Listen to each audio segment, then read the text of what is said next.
Many believe that it's a calculated and calculating move. Others believe that it's a sincere action sincerely taken. And still others don't care which it is, they're just glad to see it. Up to 800,000 refugees from Iran, Pakistan, and even Syria are expected to migrate into Germany this year, and many are converting to Christianity, taking Christian names, and even having the name of the Christian Savior tattooed onto their flesh. As Lutheran pastor Gottfried Martens, who has personally baptized several of the immigrants, says, "I'm inviting them to join us because I know that whoever comes here will not be left unchanged." So is it a heartfelt conversion or a disingenuous gambit to curry asylum? Everyone involved acknowledges that the baptisms strengthen their claim that repatriation would endanger their lives, especially from the migrants from Afghanistan and Iran. However, German Chancellor Angela Merkel has publicly stated that the conversions will have no influence on the state's decisions as to who may stay and who has to return home. The Film and Literature Board of Review in New Zealand has put an interim restriction on the book Into the River by Auckland author Ted Daw. This is the first time in 22 years that a book has been banned in that country. The last book to be banned by the Board of Review was How to Build a Bazooka. Into the River is also an award-winning book, as it has won the Book of the Year at the 2013 New Zealand Post Children's Book Awards. The interim restriction placed on the book was motivated, at least in part, by pressures mounted on the Film and Literature Board of Review by Christian conservatives who objected to detailed depictions of sex acts, coarse language, and scenes of drug taking. In an interview with CNN, the National Director of Family First in New Zealand, Bob McCroskey, argued that the book contained highly offensive language and gratuitous sexual content, and he wouldn't want his daughter to be hanging around with people who have been reading it. However, others have objected to the restriction placed on the book. The New Zealand Books, a quarterly review, writes that people who objected to its contents as just pandering to sex and filth must have read the novel with their frontal lobes disconnected.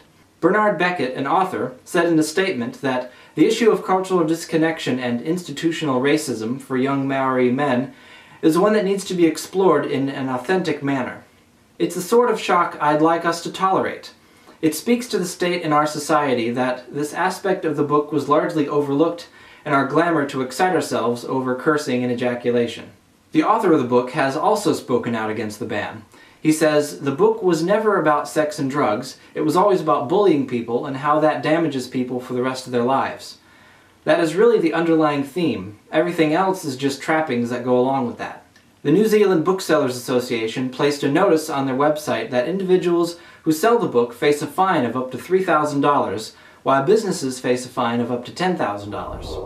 Mohammed, the Messenger of God, the film that cost $40 million to produce and Iran's most expensive film, has been released to both acclaim and controversy. The film, which was directed by Majid Majidi and took 7 years to make, is part of a trilogy. The first part depicts the birth of Prophet Muhammad up to his teenage years.